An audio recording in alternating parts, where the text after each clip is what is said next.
সেই যে কালচারটা সৃষ্টি করেছে, দুটো জিনিস। একটা হলো যে রাজার ছেলে রাজা হবে, এটা যে সত্য নয় সব সময়, সে প্রতিষ্ঠা করেছে এবং সে এটা নিয়ে গর্বিত। এটা সবচেয়ে বড় কথা। আমি রাজমিস্ত্রির ছেলে বলতে সে কখনো দ্বিধা করে না। মনে করি উনি is one of the best speakers, আমি মনে করি উনি এই পর্যন্ত আমি যা দেখেছি। যেমন আমি মনে করি সুপার। তার কথাবার্তা, তার শব্দচয়ন, তার বাক্য গঠন, তার ভাবভঙ্গি, তার যে ঠান্ডা মাথায় যেভাবে উনি জবাবগুলি দেয়, শিক্ষার আছে অনেক কিছু। আমি অত গভীরভাবে দেখছি না, বাট যতটা ভালো করা উচিত ছিল বলে আমি মনে করি, আমার কাছে মনে হয় না এতটা ভালো করছে। তারা গঠনমূলক সমালোচনা করছে, তারও অনেক কিছু বলার ছিল, অনেক কিছু বলতে পারতো যেগুলো তারা বলে না। এই যে ভারতের রাষ্ট্রদূত, পশ্চিমবঙ্গের মুখ্যমন্ত্রী, এই সমস্ত কথা যেগুলো নিয়ে সংসদে খুব জোর মানে আপত্তি উত্থাপন করা উচিত ছিল। বিভিন্ন আইন শৃঙ্খলা পরিস্থিতি নিয়ে, বাজেট নিয়ে তারা কিছু কিছু ভালো করছে, বাট কিছু কিছু মনে হচ্ছে যেন যে জাস্ট বিরোধিতা করার জন্য করছে। আর আরও কিছু যারা মেধাবী, যারা যেতে পারেনি, তারা গেলে ভালো হতো। আমি মনে করি শিশির মনির গেলে ভালো হতো। আর একটা কার কথা চিন্তা করলাম, ফুয়াদ। হ্যাঁ, best of Jamaat, NCP, best of Fuad গেলে ভালো হতো। মুজিবুর রহমান মঞ্জু গেলে ভালো হতো। সেক্রেটারি জেনারেল গেলে ভালো হতো। মিয়া গোলাম পরোয়ার গেলে ভালো হতো। তারপরেও যারা মানে ঢাকার বাইরের এমপি, তারা কয়েকজনই ভালো ভূমিকা রাখছে। আর আপনার নারীদের মধ্যে তো মার্জিয়া মমতাজ, মাহমুদা মিতু, তারা খুব ভালো করছে। মার্জিয়া মমতাজ তো আনপ্যারালাল। মার্জিয়া মমতাজ আমি মনে করি সুপার। তার কথাবার্তা, তার শব্দচয়ন, তার বাক্য গঠন, তার ভাবভঙ্গি, তার যে ঠান্ডা মাথায় যেভাবে উনি জবাবগুলি দেয়, শিক্ষার আছে অনেক কিছু। আচ্ছা, ইসলামী ব্যাংক এবং আদ্দিন নিয়ে যেটা হলো, এটাকে আপনি কীভাবে দেখেন? ন্যাক্কারজনক। তারা এগুলিকে আর্থিক প্রতিষ্ঠান, জামাতের প্রতিষ্ঠান হিসেবে দেখছে। ওইখানে তো কোনো রাজনীতি হয় না।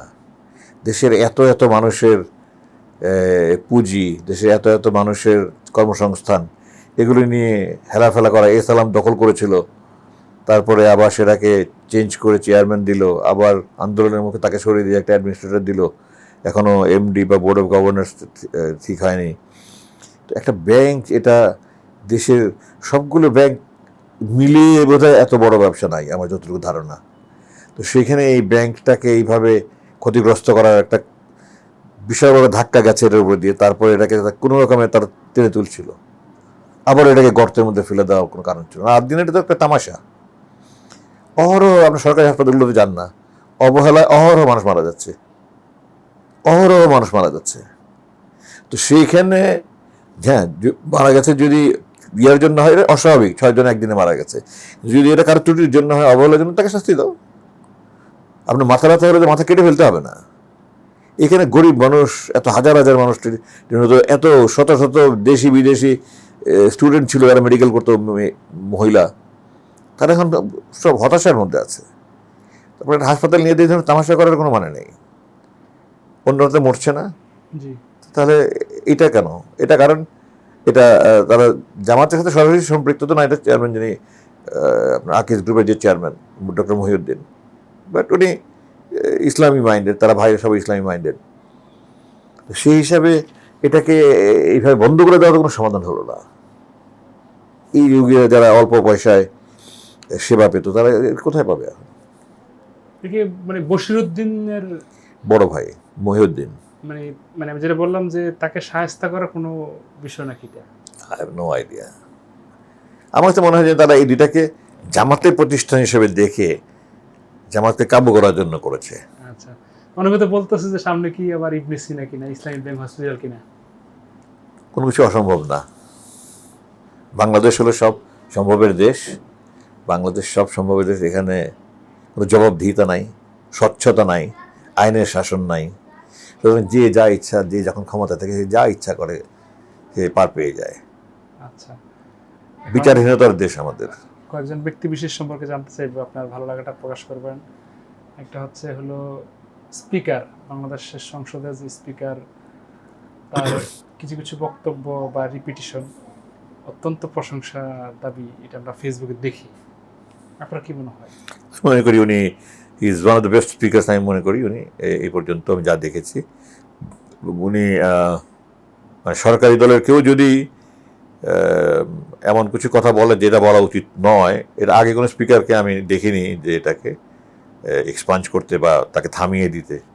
উনি সেটা করছেন, বিরোধী দলকে ফ্লোর যথেষ্ট দিচ্ছেন বলে আমি মনে করি, এবং ওনার কথাগুলো খুব যুক্তিসঙ্গত, অর্থবহ।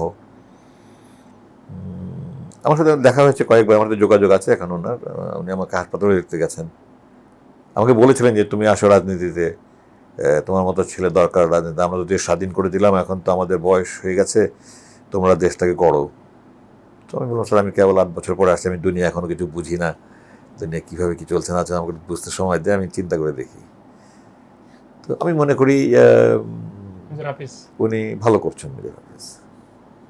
আচ্ছা, হাসনাত আব্দুল্লাহ সে তো আমি সেই যে কালচারটা সৃষ্টি করেছে, দুটা জিনিস, একটা হলো যে রাজার ছেলে রাজা হবে, এটা যে সত্য নয় সব সময়, সে প্রতিষ্ঠা করেছে এবং সে এটা নিয়ে গর্বিত, এটা সবচেয়ে বড় কথা। আমি রাজমিস্ত্রির ছেলে বলতে সে কখনো দ্বিধা করে না।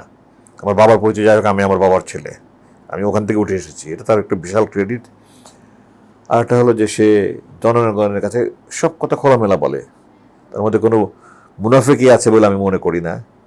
সে সার্বিকভাবে আমি খুব পছন্দ করি তাকে।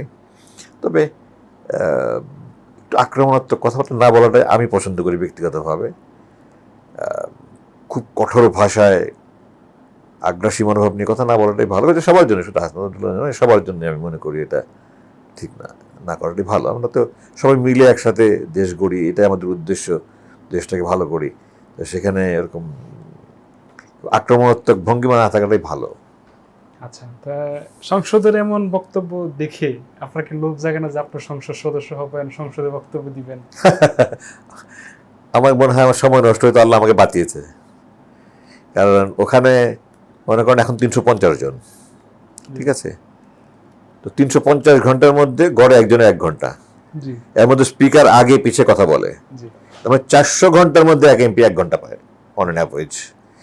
তো ওখানে এত বেশি ফালতু কথা হয়, এত বেশি চাটুকারিতা হয়, তোষামদি হয়, যে আমি মনে করি এই 400 ঘন্টা যদি আমি এখানে থাকতাম, আমার 300 ঘন্টা নষ্ট হতো। আমি 300 ঘন্টা সমাজের জন্য কাজ করার চেষ্টা করছি, কিছু সামাজিক কাজকর্ম করছি বিভিন্ন প্রতিষ্ঠানের সাথে, আমি কিছু লেখালেখি করছি, পরিবারকে সময় দিচ্ছি, কিছু দিনের উপরে কাজ করছি। তো আল্লাহ আমাকে অনেক অফার ছিল বিভিন্ন সূত্র থেকে, আল্লাহ আমাকে বাঁচিয়েছে যে আমি রাজি হইনি। আল্লাহ আমাকে তখন ইয়ে দিয়েছে। আমি সোজা বলেছি যে it will B A West of time for me, যে ওখানে গিয়ে যেই মানের লোকজন যায় আর কয়েকজন ছাড়া যেরকম কথাবার্তা বলে, হাস্যকর, আমার মাঝে মাঝে হাস্যকর মনে হয়। আই এম ভেরি হ্যাপি যে আমি গিয়ে আমার সময় নষ্ট করিনি, আচ্ছা না করছি না।